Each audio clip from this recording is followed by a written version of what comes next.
ಎಲ್ಲ ನನ್ನ ಬಹುಜನ ಬಂಧುಗಳಿಗೆ ಜೈ ಭೀಮ್. ಕಳೆದ ವಾರದಿಂದ ಬೀಳಗಿ ತಾಲೂಕಾ ಅಸೆಂಬ್ಲಿಗೆ ನಾನು ಕೂಡ ಒಬ್ಬ ಸಂಭವನೀಯ ಅಭ್ಯರ್ಥಿ ಅಂತ ಹೇಳಿ ಇನ್ನೊಂದು 2028ರಲ್ಲಿ ಬೀಳಗಿ ಅಸೆಂಬ್ಲಿಯಿಂದ ಯಾರು ಶಾಸಕರಾಗಬೇಕು ಅಂತಕ್ಕಂಥ ವಿಡಿಯೋಗಳು, ಪೋಸ್ಟ್ಗಳು ಸಾಮಾಜಿಕ ಜಾಲತಾಣದಲ್ಲಿ ಹರಿದಾಡ್ತಾ ಇದ್ದು ಬಂಧುಗಳೇ. ಇದನ್ನು ನೋಡಿರ್ತಕ್ಕಂಥ ನನ್ನ ಯಾವತ್ತೂ ಬಹುಜನ ಬಂಧುಗಳು, ನನ್ನ ಅಭಿಮಾನಿಗಳು ಭಾಳಷ್ಟು ಜನ ಒಳ್ಳೆಯ ರೀತಿಯಿಂದ ಕಾಮೆಂಟ್ ಮಾಡಿದ್ದಾರೆ, ವಿಮರ್ಶೆ ಮಾಡಿದ್ದಾರೆ. ಸರಿ ಇದೆ, ನಿಮ್ಮಂಥ ಬುದ್ಧಿವಂತರು ಒಬ್ಬರು ಅಪಾರವಾಗಿರ್ತಕ್ಕಂಥ ಸೇವೆಯನ್ನು ಶಾಲೆಯಲ್ಲಿ, ಶಿಕ್ಷಣ ಇಲಾಖೆಯಲ್ಲಿ ಮುಗಿಸಿ ಅನುಭವ ಹೊಂದಿರತಕ್ಕಂಥವರು ಆಗಬೇಕು, ಒಳ್ಳೆಯದು, ವೆಲ್ಕಮ್, ಸ್ವಾಗತ, ಒಳ್ಳೆಯ ವಿಚಾರ ಅಂತಕ್ಕಂಥ ಕೆಲವು ಪೋಸ್ಟ್ಗಳನ್ನು ಕಾಮೆಂಟ್ ಮಾಡಿದ್ದಾರೆ ಬಂಧುಗಳೇ. ಅದೇ ರೀತಿಯಾಗಿ ಕೆಲವು ಜನರು ಹೌದ್ರಿ ಸಿದ್ಗೋಣಿ ಅವರೇ, ನಿಮಗೆ BJP ಮತ್ತು ಕಾಂಗ್ರೆಸ್ ಪಕ್ಷಗಳದಾವಲ್ಲ, ಆ ಪಾರ್ಟಿಯಿಂದ ಯಾಕೆ ನೀವು ಚುನಾವಣೆ ಮಾಡಬಾರ್ದು, ಆ ಪಕ್ಷಕ್ಕೆ ಯಾಕೆ ಹೋಗಬಾರ್ದು, BSP ರಾಜ್ಯದಲ್ಲಿ ಎಲ್ಲೈತಿ, ಮತ್ತು BSP ಪಕ್ಷದಿಂದ ನೀವು ಗೆಲ್ಲಲಿಕ್ಕೆ ಸಾಧ್ಯ ಇದೆನಾ, ಮತ್ತು ಶಾಸಕನಾಗಿ ಆಯ್ಕೆ ಆಗುವಷ್ಟು ದುಡ್ಡು ನಿಮ್ಮಲ್ಲಿ ಇದೆ ಅಂತಕ್ಕಂಥ ಕೆಲವು ಕಾಮೆಂಟನ್ನು ಕೂಡ ನನ್ನ ಬಹುಜನರು ಮಾಡಿದ್ದಾರೆ. ಪರವಾಗಿಲ್ಲ, ಅವರಿಗೆ ತಿಳಿದದ್ದನ್ನು ಅವರು ಪೋಸ್ಟ್ ಮಾಡಿದ್ದಾರೆ, ಕಾಮೆಂಟ್ ಮಾಡಿದ್ದಾರೆ. ಬಂಧುಗಳೇ, ನಾನು ಈಗಾಗಲಿನ ಸಾಮಾಜಿಕ ಜಾಲತಾಣಗಳಲ್ಲಿ ಕೆಲವು ವಿಷಯವನ್ನು ನಾನು ನನ್ನ ಬಹುಜನ ಬಂಧುಗಳ ಜೊತೆಗೆ ಹಂಚ್ಕೊಂಡಿದ್ದೇನೆ. ಆದ್ದರಿಂದ ನಾನು ಬಹುಜನ ಸಮಾಜ ಪಾರ್ಟಿಯನ್ನು ಯಾಕೆ ಸೇರ್ಕೊಂಡು, ಬಹುಜನ ಸಮಾಜ ಪಾರ್ಟಿಯನ್ನೇ ಯಾಕೆ ಆಯ್ಕೆ ಮಾಡ್ಕೊಂಡು, ಬಹುಜನ ಸಮಾಜ ಪಾರ್ಟಿಯಿಂದ MLA ಆಗಲಿಕ್ಕೆ ಸಾಧ್ಯ ಇದೆನಾ, ಹಾಗಾದರೆ MLA ಆಗಲಿಕ್ಕೆ ಬೇಕಾಗಿರ್ತಕ್ಕಂಥ ದುಡ್ಡು ನಮ್ಮಲ್ಲಿ ಇದೆ ಅಂತಕ್ಕಂಥದ್ದನ್ನು ನಾನು ತಮ್ಮೊಂದಿಗೆ ವಿಷಯವನ್ನು ಹಂಚ್ಕೊಳ್ತಾ ಇದ್ದೀನಿ.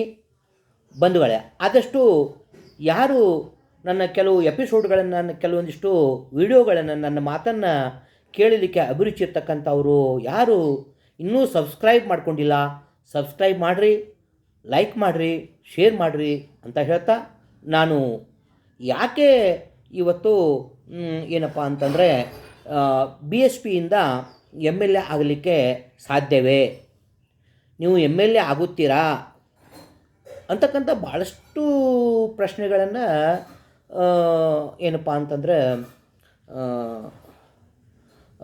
ಕೇಳಿದ್ದೀರಿ. ಯಾವ ಬೇಸ್ ಮೇಲೆ ನೀವು MLA ಆಗ್ತೀರಿ, ನಿಮ್ಮಲ್ಲಿ ಅಂಥ ತಾಕತ್ತಿದೆಯಾ ಅಂತ ಕೇಳಿದಾಗ, ಬಂಧುಗಳೇ, ನಾನು ಶಿಕ್ಷಕ ವೃತ್ತಿಯಲ್ಲಿದ್ದಾಗ ಪ್ರತಿ ರವಿವಾರನೂ ಕೂಡ ನಾನು ಯಾವುದೇ ಸಮಯವನ್ನು ವೇಸ್ಟ್ ಮಾಡ್ತಾ ಇದ್ದಿದ್ದಿಲ್ಲ. ಪ್ರತಿ ರವಿವಾರ ಕೂಡ ಯಾವತ್ತೂ ನಾನು ಸಂಘಟನೆ ಮತ್ತು ಹೋರಾಟ ಅಂತ ಬಂದಿರತಕ್ಕಂಥ ಒಬ್ಬ ಮನುಷ್ಯ. ಪ್ರಾರಂಭದಲ್ಲಿ ನಾನು ನನ್ನ ಸಮಾಜವನ್ನು ಬಾಗಲಕೋಟೆ ಜಿಲ್ಲೆಯಾದ್ಯಂತ ಸಂಘಟನೆ ಮಾಡಿ, ಬಾಗಲಕೋಟೆ ಜಿಲ್ಲೆಯ ನನ್ನ ನೌಕರರ ಕ್ಷೇಮಾಭಿವೃದ್ಧಿ ನೌಕರ ಸಂಘವನ್ನು ಹುಟ್ಟಾಕಿ, ನಾವು ಕೆಲವೊಂದಿಷ್ಟು ಜನ ನಮ್ಮ ಬೀಳಗಿ ತಾಲೂಕಿನಲ್ಲಿರ್ತಕ್ಕಂಥ ದಿವಂಗತರು, ನಮ್ಮ ಯಶಂಬಾವಿಯವರಾಗಿರ್ಬೋದು, ರೇಷ್ಮೆಯವರಾಗಿರ್ಬೋದು, ಯಳಗಂಟೆಯವರಾಗಿರ್ಬೋದು, ಶಿಕ್ಕೇರಿ ಅವರಾಗಿರ್ಬೋದು, ಗಣೇಶರಾಗಿರ್ಬೋದು, ಭಾಳಷ್ಟು ಇನ್ನೂ ನನ್ನ ನೌಕರ ಬಂಧುಗಳು ನನ್ನನ್ನು ನಿಜವಾಗಿಯೂ ಅವರು ಬೆಳೆಸಿದರು. ಅವರನ್ನು ಕರ್ಕೊಂಡು ಇಡೀ ಬಾಗಲಕೋಟೆ ಜಿಲ್ಲೆಯನ್ನು ಸುತ್ತಾಕಿ ಕರ್ನಾಟಕ ರಾಜ್ಯದಲ್ಲಿ ಪ್ರಪ್ರಥಮವಾಗಿ ನಮ್ಮ ಗಾಣಿಗ ಸಮಾಜ ಕ್ಷೇಮಾಭಿವೃದ್ಧಿ ನೌಕರ ಸಂಘ ಅಂತಿಕೊಂಡು ಬಾಗಲಕೋಟೆ ಜಿಲ್ಲೆಯಲ್ಲಿ ಪ್ರಪ್ರಥಮವಾಗಿ ಸ್ಥಾಪನೆ ಮಾಡಿದ್ದೀವಿ. ಎಲ್ಲರೂ ಸೇರಿ ನನ್ನನ್ನು, ಸಿದ್ಗೋಣಿ ಅವರೇ ನೀವೇ ಈ ಬಾಗಲಕೋಟೆ ಜಿಲ್ಲಾ ನೌಕರ ಸಂಘದ ಅಧ್ಯಕ್ಷರಾಗಿರಬೇಕು ಅಂತ ತಿಳ್ಕೊಂಡು 2006ರಿಂದ ಸುಮಾರು 10-12 ವರ್ಷಗಳವರೆಗೆ ನಾನೇ ಏನಪ್ಪ ಅಂದ್ರೆ ಗಾಣಿಗ ಸಮಾಜ ಕ್ಷೇಮಾಭಿವೃದ್ಧಿ ನೌಕರ ಸಂಘದ ಅಧ್ಯಕ್ಷನಾಗಿ ಆಯ್ಕೆಯಾಗಿ ಬಾಗಲಕೋಟೆ ಜಿಲ್ಲೆಯ ಎಲ್ಲ ತಾಲೂಕು ಕ್ಷೇಮಾಭಿವೃದ್ಧಿ ನೌಕರ ಸಂಘಗಳನ್ನು ನಾವು ಸುಮಾರು 8 ಜನ ಸೇರಿಕೊಂಡು ನೌಕರ ಸಂಘಗಳನ್ನು ಕೂಡ ಸ್ಥಾಪನೆ ಮಾಡಿದ್ದೀವಿ. ರಿಜಿಸ್ಟ್ರೇಷನ್ ಆದವು. ಕ್ಷೇಮಾಭಿವೃದ್ಧಿ ನೌಕರ ಸಂಘಗಳು ಪ್ರತಿ ವರ್ಷ ಪಾರಿತೋಷಿಕ ವಿತರಣಾ ಸಮಾರಂಭ ಆಗಿರ್ಬೋದು, ಪ್ರತಿಭಾ ಪುರಸ್ಕಾರ ಆಗಿರ್ಬೋದು, ಈ ಕಾರ್ಯಕ್ರಮಗಳನ್ನು ಹಾಕೋತ್ತಾ ನಮ್ಮ ಜಿಲ್ಲೆಯಲ್ಲಿ ಪ್ರಾರಂಭವಾಗಿರ್ತಕ್ಕಂಥ ಒಂದು ಕ್ಷೇಮಾಭಿವೃದ್ಧಿ ನೌಕರ ಸಂಘ ಇವತ್ತು ಕರ್ನಾಟಕ ರಾಜ್ಯದ ಪ್ರತಿಯೊಂದು ಜಿಲ್ಲೆ ತಾಲೂಕುಗಳಲ್ಲಿಯೂ ಕೂಡ ಅದು ನೌಕರ ಸಂಘ ಬೆಳೆದು ದೊಡ್ಡದಾಗಿ ಇವತ್ತು ರಾಜ್ಯ ಮಟ್ಟದ ಕ್ಷೇಮಾಭಿವೃದ್ಧಿ ನೌಕರ ಸಂಘ ಆಗಿ ಅದು ಬೆಳಿಬೇಕಾದ್ರೆ ಕಾರಣ ಮೂಲತಃ ನಮ್ಮ ಬಿಳಿಗಿ ತಾಲೂಕಿನ ನಾವು 18 ಜನ ಕಾರಣ ಅಂತಕ್ಕಂಥ ಮಾತನ್ನು ತಮ್ಮೆದುರಿಗೆ ತರ್ತಾ, ಹಾಗೆ ಬಿಳಿಗಿ ತಾಲೂಕಿನಲ್ಲಿ ಅಷ್ಟೇ ಅಲ್ಲ, ನಮ್ಮ ಬಾಗಲಕೋಟೆ ಜಿಲ್ಲೆಯ ಎಲ್ಲ ತಾಲೂಕುಗಳಲ್ಲಿ ಸಮಾಜವನ್ನು ಕೂಡ ಸಂಘಟನೆ ಮಾಡಿದ್ದೀವಿ. ಅದಾದ ನಂತರ ನನ್ನನ್ನು ಬಿಳಿಗಿ ತಾಲೂಕಿನಲ್ಲಿರ್ತಕ್ಕಂಥ ನಮ್ಮ ಪ್ರೌಢಶಾಲಾ ಶಿಕ್ಷಕರುಗಳು, ಸರ್ಕಾರಿ ಅನುದಾನರಹಿತ ಎಲ್ಲ ಮುಖ್ಯ ಗುರುಗಳು ಸೇರಿಕೊಂಡು ನನ್ನನ್ನು 6 ವರ್ಷಗಳ ಕಾಲ ಬಿಳಿಗಿ ತಾಲೂಕಾ ಮುಖ್ಯಾಧ್ಯಾಪಕರ ಸಂಘದ ಅಧ್ಯಕ್ಷನನ್ನಾಗಿ ಆಯ್ಕೆ ಮಾಡಿದರು. ಅದೇ ರೀತಿಯಾಗಿ ಬಾಗಲಕೋಟೆ ಜಿಲ್ಲೆ ಅನುದಾನಿತ ಪ್ರೌಢಶಾಲೆಗಳ ಪದವಿ ಪೂರ್ವ ಮಹಾವಿದ್ಯಾಲಯಗಳ ಮುಖ್ಯಾಧ್ಯಾಪಕರ ಸಂಘದ ಜಿಲ್ಲಾ ಉಪಾಧ್ಯಕ್ಷನನ್ನು ಕೂಡ ನಾನು ಮಾಡಿದರು. ಸನ್ಮಾನ್ಯ ಹೊರಟ್ಟಿ ಸಾಹೇಬರು, ಹೋರಾಟದ ಹೊರಟ್ಟಿ ಸಾಹೇಬರು,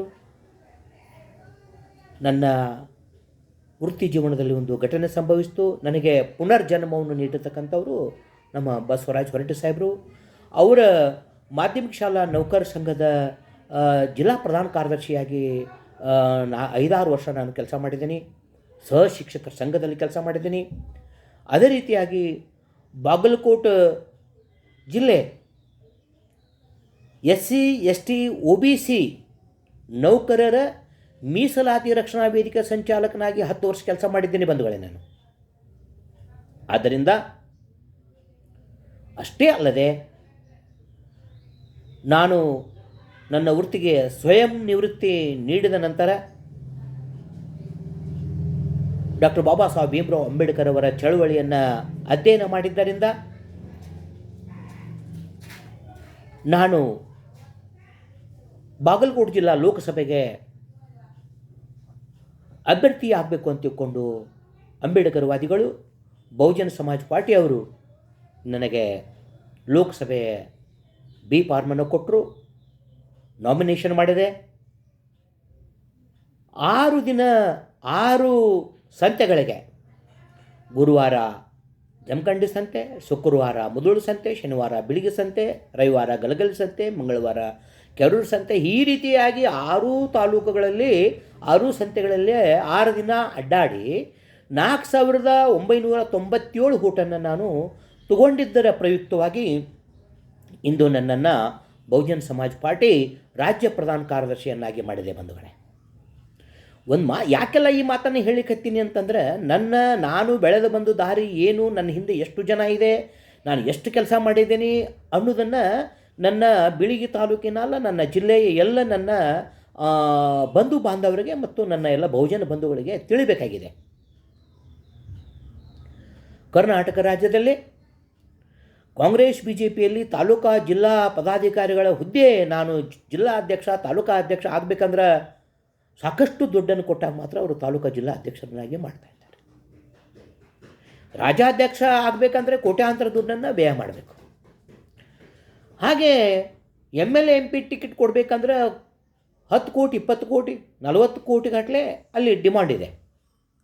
ಆದರೆ ನನ್ನನ್ನು 10 ರೂಪಾಯಿ ನನ್ನಿಂದ ಪಡೆಯದೆ ನನ್ನನ್ನು ಲೋಕಸಭೆ ಅಭ್ಯರ್ಥಿಯನ್ನಾಗಿ ಮಾಡಿ, ಹಾಗೆ ನನ್ನನ್ನು ಇವತ್ತು ರಾಜ್ಯ ಪ್ರಧಾನ ಕಾರ್ಯದರ್ಶಿಯನ್ನಾಗಿ ಮಾಡಿ ಇವತ್ತು ಉತ್ತರ ಕರ್ನಾಟಕದ ಬೆಳಗಾವಿ ವಲಯದ ಬಾಗಲಕೋಟೆ, ಬಿಜಾಪುರ, ಧಾರವಾಡ, ಬೆಳಗಾವಿ, ಉತ್ತರ ಕನ್ನಡ ಜಿಲ್ಲೆ, ಧಾರವಾಡ, ಗದಗ, ಹಾವೇರಿ 7 ಜಿಲ್ಲೆಗಳ ಬೆಳಗಾವಿ ಜೋನದ ವಲಯ ಉಸ್ತುವಾರಿಯನ್ನಾಗಿ ಮಾಡಿದ್ದಕ್ಕೆ ನಾನು ಮೊದಲನೆಯದಾಗಿ ಬುದ್ಧ ಬಸವ ಅಂಬೇಡ್ಕರನ್ನು ಸ್ಮರಿಸುತ್ತಾ ಈ ಬಹುಜನ ನಾಯಕರುಗಳಾಗಿರ್ತಕ್ಕಂಥ ಮಹಾನ್ ಪುರುಷರಾಗಿರ್ತಕ್ಕಂಥ ಪುಲೆ ಶಾಹು ಮಹಾರಾಜರ ಸ್ಮರಿಸ್ಕೊಳ್ತಾ ನನ್ನ ಕರ್ನಾಟಕ ರಾಜ್ಯದ ಬಹುಜನ ಬಂಧುಗಳನ್ನು ನಾನು ಇವತ್ತು ಭಾಳ ನೆನೆಸ್ತಾ ಇದ್ದೀನಿ ಬಂಧುಗಳೇ. ಯಾಕೆಂದರೆ ಇವತ್ತು ಒಬ್ಬ ಸಾಮಾನ್ಯ ಶಿಕ್ಷಕ ಲೋಕಸಭೆಗೆ ಸ್ಪರ್ಧಿಸಿದ ನಂತರ ನನ್ನ ಹೆಸರು ಎಲ್ಲೋ ಒಂದು ಹಳ್ಳಿಯಲ್ಲಿ ಹುಟ್ಟಿರ್ತಕ್ಕಂಥ ನಾನು ಇವತ್ತು ಕರ್ನಾಟಕ ರಾಜ್ಯದ ಚುನಾವಣಾ ಆಯೋಗದ ಕಚೇರಿಯಲ್ಲೇ,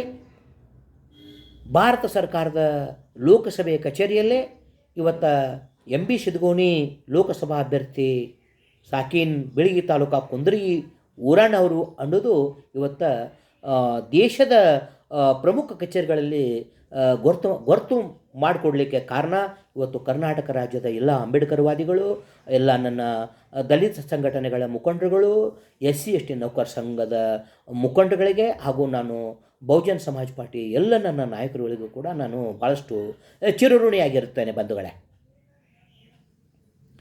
ಅಲ್ಲದೆ ಯಾವ ಧೈರ್ಯದ ಮೇಲೆ ನಾನು ಇವತ್ತು ಬೀಳಗಿ ತಾಲೂಕಿನ ಒಂದು ಅಸೆಂಬ್ಲಿ ಚುನಾವಣೆಗೆ ತಯಾರಾಗಿದ್ದೀನಿ ಅಂತಂದ್ರೆ, ನನ್ನ ನಿವೃತ್ತಿ ಆದ ನಂತರ ಬೀಳಗಿ ತಾಲೂಕಿನ ಸುಮಾರು 50% ಹಳ್ಳಿಗಳನ್ನು 2 ಸಾರಿ 50% ಹಳ್ಳಿಗಳನ್ನು ಒಂದೊಂದು ಊರಿಗೆ 2 ಸಾರಿ 50% ಹಳ್ಳಿಗಳನ್ನು ಅಡ್ಡಾಡಿ ನನ್ನ ಅನಿಸಿಕೆಗಳನ್ನು ಸಮಾಜದ ಬಂಧುಗಳಲ್ಲಿ ಹಾಗೂ SC ST ಕಾಲೋನಿಗಳಲ್ಲಿ OBCಗಳ ಮುಖಂಡಗಳಿಗೆ ಭೇಟಿಯಾಗಿ ನಾನು ದಿನ ಅವರು ಕೂಡ ಸಂಪರ್ಕದಲ್ಲಿ ಕೂಡ ಇದ್ದೇನೆ ಬಂಧುಗಳೇ. ಆದ್ದರಿಂದ ಇನ್ನೂ ಬಹಳಷ್ಟು 50% ಹಳ್ಳಿಗಳನ್ನು ಘಟಪ್ರಭಾ ಬದಾಮಿ ತಾಲೂಕಿನ 40 ಹಳ್ಳಿಗಳು 50 ಹಳ್ಳಿಗಳು ಉಳ್ಕೊಂಡವ, ಅವುಗಳನ್ನು ಕೂಡ ಒಂದು 6 ತಿಂಗಳಲ್ಲಿ ಮುಗಿಸ್ತಾ ಇದ್ದೇನೆ. ಮುಂದೆ ನಾನು ಯಾವ ರೀತಿಯಾಗಿ ಒಂದು ಕೆಲಸ ಕಾರ್ಯಗಳನ್ನು ಮಾಡಬೇಕು ಅಂತಕ್ಕಂಥ ಒಂದು ಯೋಜನೆಯನ್ನು ರೂಪರೇಷೆಗಳನ್ನು ಹಾಕ್ಕೊಂಡು ನಮ್ಮ ಜಿಲ್ಲಾ ಪದಾಧಿಕಾರಿಗಳನ್ನು ಕರ್ಕೊಂಡು ಪ್ರತಿ ಹಳ್ಳಿಗಳಿಗೂ ಕೂಡ ಬ್ಯಾನರ್ ಹಾಕ್ಕೊಂಡು, ವಾಲ್ ಪೋಸ್ಟರ್ಸು, ಪಾಂಪ್ಲೆಟ್ಸ್ ಹಾಕ್ಕೊಂಡು ಇನ್ನೂ ದೊಡ್ಡ ಪ್ರಮಾಣದಲ್ಲಿ ನಾನು ಬೀಳಗಿ ತಾಲೂಕಿನಲ್ಲಿ ನನ್ನ ಪ್ರಚಾರವನ್ನು ನಾನೊಬ್ಬ ಸಂಭವನೀಯ ಅಭ್ಯರ್ಥಿ ಅಂತ ನಾನು ಪ್ರಚಾರ ಮಾಡ್ತಾಯಿದ್ದೇನೆ ಬಂಧುಗಳೇ. ಯಾಕೆ ಸಂಭವನೀಯ ಅಭ್ಯರ್ಥಿ ಅಂತ ಹೇಳ್ತಾ ಇದ್ದೀನಿ ಅಂತಂದರೆ, ಯಾರೂ ಬರಲಿಲ್ಲಪ್ಪ ಇಲ್ಲಿ ಬೀಳಗಿ ತಾಲೂಕಿಗೆ MLA ಕ್ಯಾಂಡಿಡೇಟ್ ಆಗಿ ತಯಾರಾಗಲಿಲ್ಲ ಅಂತಂದರೆ ನಾನೇ ಸಂಭವನೀಯ ಅಭ್ಯರ್ಥಿ. ಯಾರಾದರೂ ಶಿದಗೋಣಿ ಅವರು ಪ್ರಾಮಾಣಿಕವಾಗಿ ಒಂದು ಡಾಕ್ಟರ್ ಬಾಬಾ ಸಾಹೇಬ್ ಭೀಮರಾವ್ ಅಂಬೇಡ್ಕರ್ ಅವರ ಬುದ್ಧ ಬಸವ ಅಂಬೇಡ್ಕರ್ ಅವರ ಚಳುವಳಿಯನ್ನು ನಡೆಸ್ತಾ ಇದ್ದಾರೆ, ನಾವು ಕೂಡ ಸಾಥ್ ಕೊಡಬೇಕು, ಅವ್ರಿಗೆ ಬೆಂಬಲ ಕೊಡಬೇಕು, ನಾವು ಏನಾದರೂ ಆಗಬೇಕು, ಜಿಲ್ಲಾ ಪಂಚಾಯಿತಿಯಲ್ಲಿ ಆಯ್ಕೆ ಆಗಬೇಕು, ತಾಲೂಕು ಪಂಚಾಯಿತಿಗೆ ಆಯ್ಕೆ ಆಗಬೇಕು, ನಾನು MLA ಆಗಬೇಕು ಅಂತಿಕೊಂಡು ಯಾರಾದರೂ ಒಂದು ವರ್ಷ ಚುನಾವಣೆ 2028ಕ್ಕೆ ಆಗ್ತೈತೆ ಅಂದ್ರೆ 2027 ಒಳಗಾಗಿ ಯಾರಾದರೂ ಬಂದು ಕೂಡ ಅವ್ರನ್ನ ವೆಲ್ಕಮ್ ಮಾಡಿ ಅವರನ್ನೇ ನಾನು ಏನಪ್ಪ ಅಂತಂದ್ರೆ ನಮ್ಮ ಬೀಳಗಿ ತಾಲೂಕಿನ ಶಾಸಕರನ್ನಾಗಿ ಆಯ್ಕೆ ಮಾಡುವುದರಲ್ಲಿ ಹಗಲಿರುಳು ತನು ಮನ ಧನದಿಂದ ಪ್ರಯತ್ನ ಮಾಡ್ತೀನಿ ಅಂತಕ್ಕಂಥ ಮಾತನ್ನು ಹೇಳ್ತಾ ಇದ್ದೇನೆ ಬಂಧುಗಳೇ. ಆದರೂ ಕೂಡ ಮುಂದಿನ ದಿನಮಾನಗಳಲ್ಲಿ ಏನಪ್ಪ ಅಂತಂದ್ರೆ ನಿಮ್ಮ ಹತ್ತಿರ MLA ಆಗುವಷ್ಟು ದುಡ್ಡು ಇದೆಯೇ ಅಂತಕ್ಕಂಥ ಕೆಲವು ಕಾಮೆಂಟನ್ನು ಮಾಡಿದ್ದಾರೆ ಬಂಧುಗಳೇ.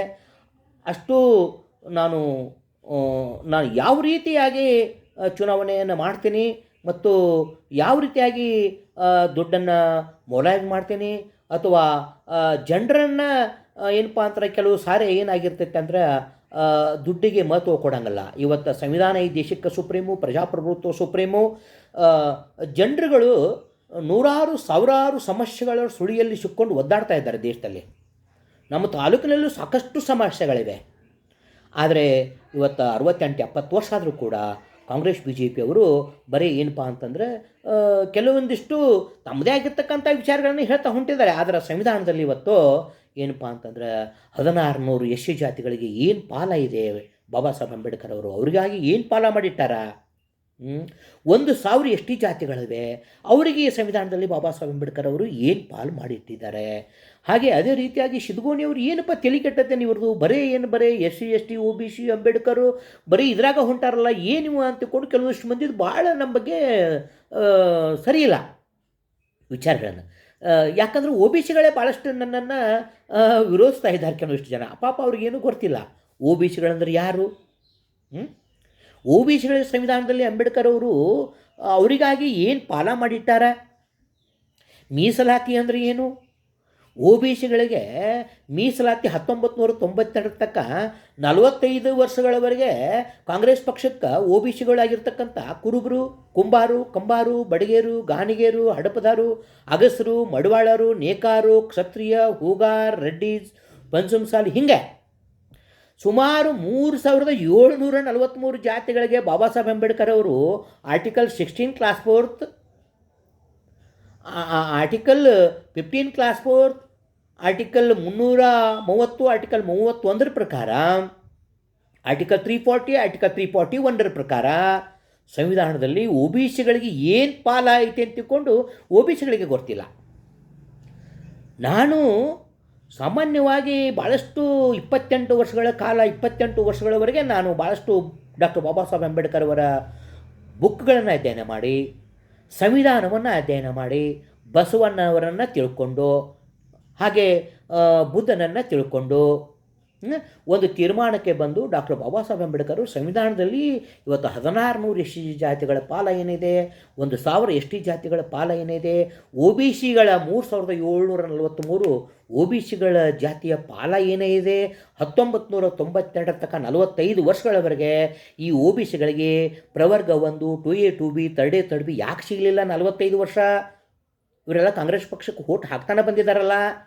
ಬಟ್ ಎಸ್ ಸಿ ಎಸ್ ಟಿಗಳಿಗೆ ಯಾಕೆ ಮೀಸಲಾತಿ ದೌಡ್ ಸಿಕ್ತು, ಒ ಬಿ ಸಿಗಳ 45 ವರ್ಷಕ್ಕೆ ಯಾಕೆ ಸಿಕ್ತು ಅನ್ನೋ ವಿಷಯ ಒ ಬಿ ಸಿಗಳಿಗೆ ಗೊತ್ತಿಲ್ಲ ಬಂಧುಗಳೇ. ಆದ್ದರಿಂದ ನನ್ನ ಹೋರಾಟ ಇವತ್ತಿನ 3743 ಒ ಬಿ ಸಿ ಜಾತಿಗಳು, ನನ್ನ ಬಹುಜನ ಬಂಧುಗಳು, ಇತರೆ ಹಿಂದುಳಿದ ಜಾತಿ, ನಾನು ಕೂಡ ಒಬ್ಬ ಇತರೆ ಹಿಂದುಳಿದ ಜಾತಿಗೆ ಸಂಬಂಧಪಟ್ಟಿದ್ದರಿಂದ ಇವತ್ತು ಏನು ಹೇಳಿದ್ರಲ್ಲ, ಇವತ್ತು ಒ ಬಿ ಸಿಗಳಂದ್ರೆ ಯಾರು, 2A ಅಂದರೆ ಯಾರು, 2Aದಾಗ ನಾವು ಯಾರು ಬರ್ತೇವೆ, ಕುರುಬರು, ಕುಂಬಾರು, ಕಂಬಾರು, ಬಡಿಗೆರು, ಗಾಣಿಗರು, ಹಡಪ್ದಾರು, ಅಗಸರು, ಮಳವಾಳರು, ನೇಕಾರು, ಕ್ಷತ್ರಿಯ, ಹೂಗಾರ್ ಇವರೆಲ್ಲರೂ ಕೂಡ 2Aದಲ್ಲಿ ಬರ್ತಕ್ಕಂಥ ಒ ಬಿ ಸಿಗಳು. ಇವ್ರಿಗೆ ಏನೈತೆ ಸಂವಿಧಾನದೊಳಗಂತ ಹೇಳಿದ್ರೆ ಅಷ್ಟೇ ಸಾಕು, ನಾನು ಬೀಳಗಿ ತಾಲೂಕಿನ ಮುಂದಿನ 2028 ನಾನು ಒಬ್ಬ MLA ಆಗ್ತೀನಿ. 100ಕ್ಕೆ 100 ನಾನು ಆ ಧೈರ್ಯದ ಮೇಲೆ ನಾನು ಚುನಾವಣಾ ಕಣಕ್ಕೆ ತಯಾರಿ ಮಾಡ್ತಾ ಇದ್ದೇನೆ ಬಂಧುಗಳೇ. ಆದ್ದರಿಂದ ನನ್ನ ಒಂದು ಚಳುವಳಿಗೆ ಸಂಪೂರ್ಣವಾಗಿ ಎಸ್ ಸಿ ಎಸ್ ಟಿಗಳೆಲ್ಲ ತಯಾರಾಗಿದ್ದಾರೆ. ಒ ಬಿ ಸಿಗಳು ಕೂಡ ತಾವು ತಯಾರಾಗಿ ನನ್ನನ್ನು ಆಶೀರ್ವದಿಸಬೇಕು. ಹಾಗೆ ಮುಂದೆ ಹಂತವಾಗಿ ನಾನು ಏನು ಮಾಡ್ತೀನಿ ಅನ್ನೋದನ್ನು ಹೇಳ್ತೀನಿ ಬಂಧುಗಳೇ. ಇಲ್ಲಿವರೆಗೆ ತಾವೆಲ್ಲರೂ ಕೂಡ ನನ್ನ ಕೆಲವು ವಿಷಯಗಳನ್ನು ತಿಳ್ಕೊಂಡವರು ಸಬ್ಸ್ಕ್ರೈಬ್ ಮಾಡಿರಿ, ಲೈಕ್ ಆಗಿದ್ದರೆ ಲೈಕ್ ಮಾಡಿರಿ, ಏನಪ್ಪ ಅಂದ್ರೆ ತಾವೆಲ್ಲರೂ ಕೂಡ ಶೇರ್ ಮಾಡಿರಿ ಅಂತಕ್ಕಂಥ ಮಾತನ್ನು ಹೇಳಿ 12 ಮಾತು ಮುಗಿಸ್ತಾ ಇದ್ದೀನಿ. ಜೈ ಭೀಮ್, ಜೈ ಭಾರತ್, ಜೈ ಸಂವಿಧಾನ್, ಜೈ ಮೂಲ ನಿವಾಸಿ.